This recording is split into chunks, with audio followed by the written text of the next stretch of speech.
men, women, and children, and she used to tape it and have joy and fun until they said, hey, what are you doing? You're not reporting. You're not filing a report. You're going on Palestinian bombing missions to destroy Jewish people. She was found out as a jihadist and a lover of Islam.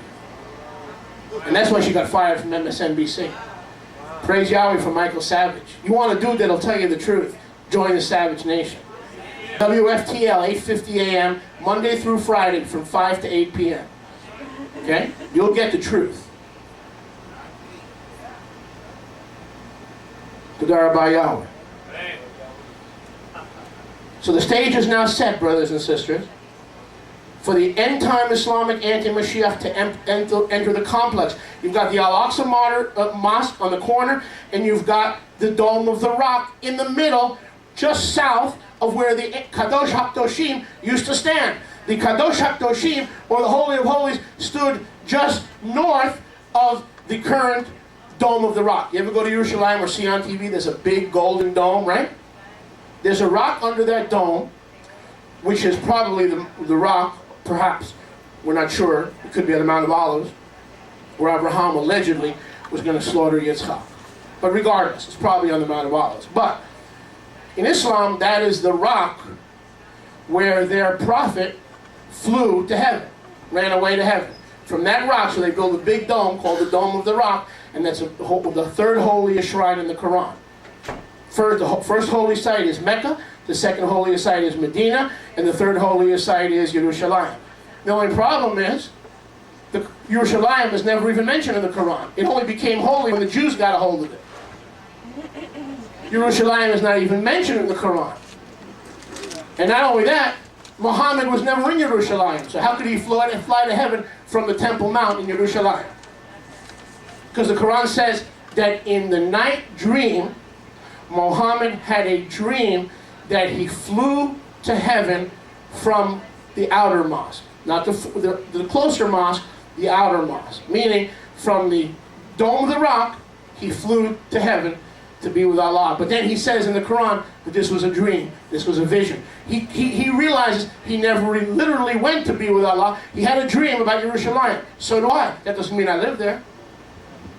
You could have a dream about Yerushalayim, that doesn't mean you're living there. Muhammad was never in Yerushalayim. Can I hear a good amen? Amen. The rebirth of the Ottoman Caliphate is at hand. The war in Iraq has bogged us down. The United States and Vice President Dick Cheney over the last year has rushed time and time again to Saudi Arabia to consult the head of the beast, to ask the Saudis for a solution to the U.S. quagmire in Iraq. When one wants action, after all, one goes to the head of the beast in Riyadh, Mecca, Saudi Arabia. Also at this time last year, I don't know if you remember, Pope Benedict was running to Turkey. How many remember at this time last year? Pope Benedict was running to Turkey. Why? Because he finally said something true about Muslims.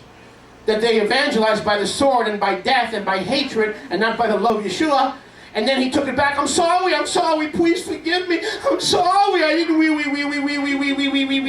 mean it. And the first place he ran to receive forgiveness is where? Turkey. You turkey. What a turkey. What a turkey, Rachel. What a turkey. You finally said something true that Allah is a different deity than Yahweh, and then you go mess it up by trying to kiss their...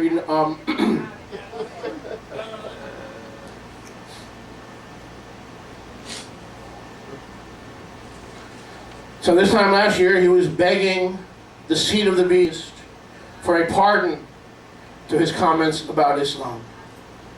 Well, why didn't the Pope run to Jordan or the West Bank? Huh? Because he knows, and the devil knows, that the beast of Islam has swallowed up Christianity throughout the Middle East, including Turkey, and because the dragon behind the beast, or S period, A period, 10, his throne is in Turkey, according to Yeshua. Before I'm done with you today, I'm going to show you in the book of Revelation where the throne, the devil, 2 Corinthians 4:4, can't be the Elohim of this world without having a literal throne. When Yeshua returns to take the kingship of this world, he will have a literal throne, which will be situated where? In Yerushalayim. In order for the devil to be the Elohim of the present age, 2 Corinthians 4:4, he must have a literal place that he calls his throne. And he does. It's Turkey. I'll show it to you. So, what is this whole thing with Mahmoud Ahmadinejad in Iran? What's all this going on? He believes that the 12th descendant of the Prophet Muhammad was born in about 700 or 800 and went into hiding in a cave. And through his messenger, preparing the way for the Islamic Mahdi, or the 12th descendant of Muhammad, the end-time Islamic Caliphate will be rekindled and reignited, and the Turkish Ottoman Empire, the last Islamic Caliphate, will be reborn. The beast who's dead, we thought Islam was gone. Oh, they're just a bunch of 50, 60 Islamic countries. They're not unified. They don't speak with a unified voice anymore. Oh, yes, they do. And Ahmadinejad knows it. And he sees himself as the light bearer. When he spoke at the United Nations, he said, I am the light bearer preparing the way for the holy child, the Mahdi. What Islam calls the redeeming Mahdi is what we call Daniel's little horn. Same dude. Did you know? Can we talk? Did you know in the Quran it talks about the battle of Gog and Magog? Did you know that? Doesn't it talk about the battle of Gog and Magog in our Bible? Yechezkel 38 and 39? Huh? But to them, you've heard me say this before, to them, Jews and Christians are Gog and Magog.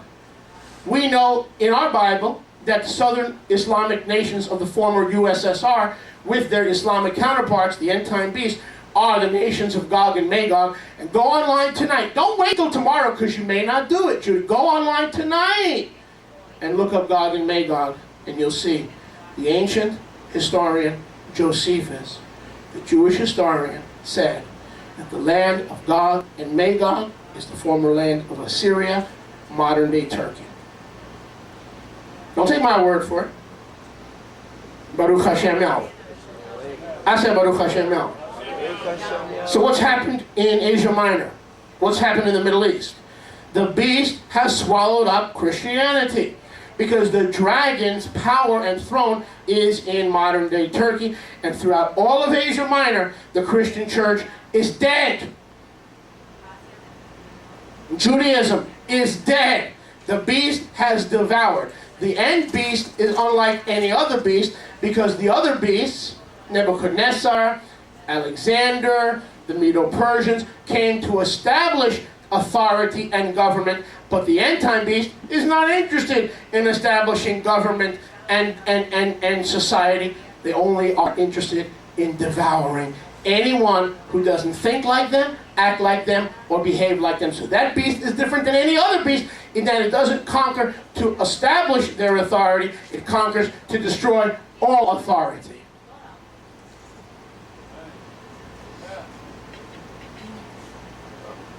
S period, A period, 10, may roam the earth, brothers and sisters, but after roaming, he always returns to settle and rest at his throne.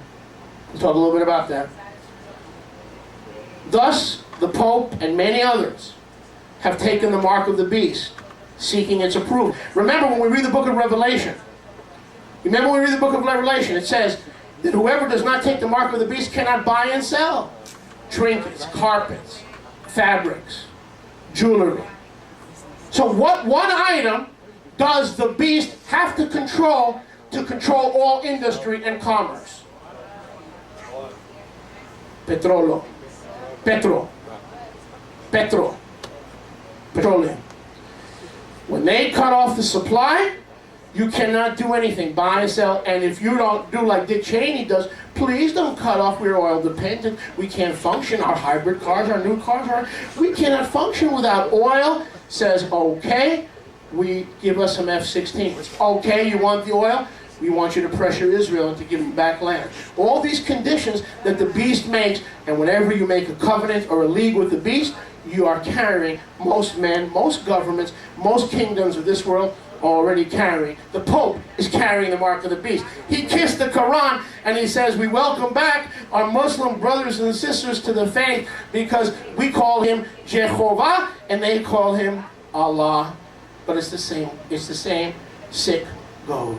S-I-C, sick. It's the same goad. It's taking the mark of the beast. So the church focuses in on the Pope as being the beast and the false prophet. No, they already are under the mark of the beast, as is every U.S. government. By the way, how much is oil now? $200 a barrel? $180 a barrel? How much? Okay. If it goes up to $200 a barrel, what happens then? Commerce stops. Commerce is choked. What happens if it goes up to $300 a barrel? It used to be $50, fair market value. You know how they can stop this? They can produce cars that are alternative. You can have ethanol, which they run in Indianapolis, race cars, or fuel, oil. And then you give the consumer a choice between putting oil in the vehicle or between putting ethanol, and then when you have competition, you suffocate the head of the beast, Saudi Arabia. P.S. Where is Mecca located? The head of the beast, Mecca, is in Saudi Arabia. Baruch Hashem Yahweh. So the head of the beast is Saudi Arabia. Without Saudi Arabia, nothing takes place in this planet. The Bible says in the book of Revelation, I don't have time to go there today, that the head of the beast is the city, that it is a city, and the city is symbolic of government. Beast is symbolic of government, and it is a city set on 7 mountains. Not hills, the Greek word is mountains. The only city in the world surrounded by 7 mountains is Mecca, period. Not Rome. Rome is surrounded by 7 little hills. You should see those things. They're like a child's sandbox. You can call it a hill, but basically it's more like a sandbox. Little tiny hills. The Greek word there doesn't mean tiny hill, it means mountains. And it's surrounded by 8 bodies of water. How many bodies of water is Rome, the Vatican, surrounded by? 1, the Mediterranean Sea, period. To the east and to the south, the boot of Italy. 1. But Mecca is surrounded by 8 different bodies of water. We can't go into that tonight. I said we can't go into that tonight. So let me bring this in. Satan is roaming the earth.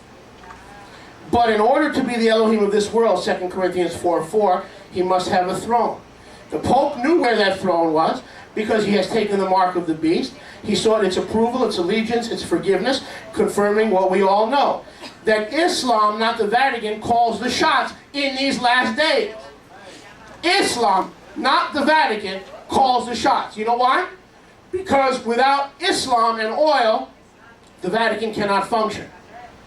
But there's nothing the Vatican has that can stop the entire global economy. Nothing. There's nothing Rome has to offer that has the ability to shut down and stop the entire global economy. Therefore, the Catholic Church is under the auspices of Rome. Now, another amalgamation of Rome and Islam is found in modern-day Turkey. Constantinople, named after who? Constantine, as in the Council of what? Nicaea. Constantine, who changed the Shabbat to what? Sunday, who forbid the observing of the Moadim. That same Constantine named the eastern part of the Roman Empire, modern-day Turkey, as Constantinople. And when the beast swallowed up Christianity in Asia, like it will do in the UK and like it will do in America, that day is coming, and you better prepare for that day. Then there is no more Christianity in Asia Minor. And the beast has swallowed up all those places. You know how the church loves to talk about? Well, there are 7 churches in the book of Revelation. True. 7 kihilot. 7 congregations. How many of those congregations are still around now? What happened to them? The beast has swallowed them up. And we thought the beast was content with swallowing up biblical faith in their neck of the woods. They are not. Anyone who does not take the mark of the beast, and he that has wisdom, let him read, for the number of the beast is the same as the mark. And the mark and the number are the number of a man. That doesn't mean 666. The Greek has 3 letters. It is a code. And in the middle of that code is the Arabic word Bismillah. Bismillah. In the name of Allah. B'Shem Yahweh, in the name of Yahweh. The Arabic word for name is similar to the Hebrew word Shem. So Yahweh, on the island of Patmos, Yahweh shows Yochanan, the beloved, the number of a man. No man has a number. You've got a name. If I came to you and said, hey sister, what's your name? Johnny 5. Johnny 5. What's your name? 4, 3, 4, 4, Johnny 4. Yochanan 5. Man, you lock that dude up, put him in some insane asylum somewhere. You can't even reason with a guy like that.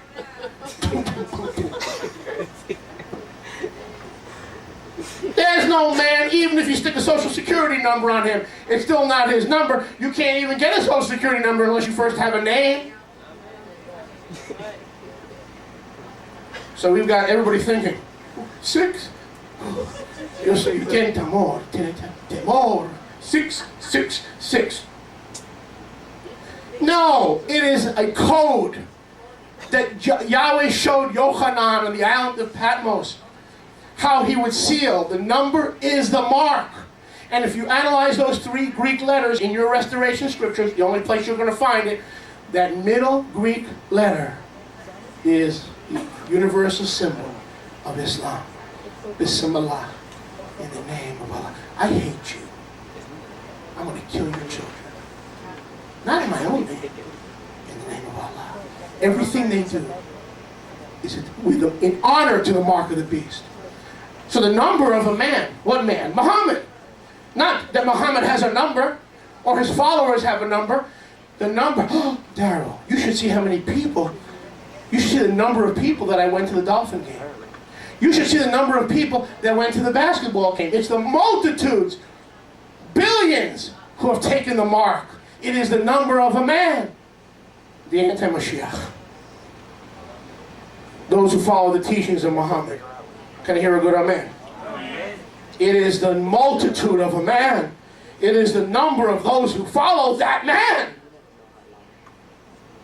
You think Yahweh would actually give a man a number instead of a name? Come on, let's grow up. Baruch Hashem. Yahweh. Go with me to Daniel 2. Is anyone enjoying? I need a hanky. I need a hanky. Can anyone give me a pet brick? Can you see if you can recruit? Oh, there it is. Baruch Hashem. That was quick. Daniel 2. Don't leave me now, because I'm going to show you Satan's throne. I've already showed you the mark of the beast. I've already showed you the horn of Islam.